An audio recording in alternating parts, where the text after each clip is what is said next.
Grabe. Sobrang init dito guys. Tingnan mo dito guys. See? Ayan. Kailangan po dito is 30 minutes lang yung ano kasi sobrang init na kuluto ng boiled egg o itlog po mga idol. Tingnan niyo mga idol. Oh. Ganda dito mga idol. See? Talagang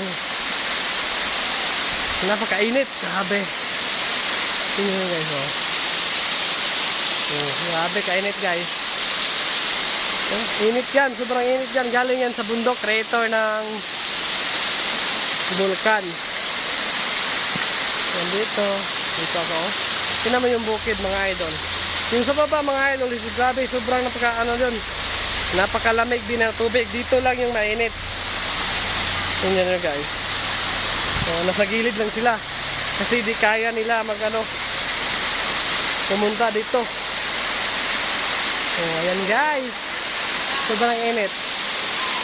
Ayan.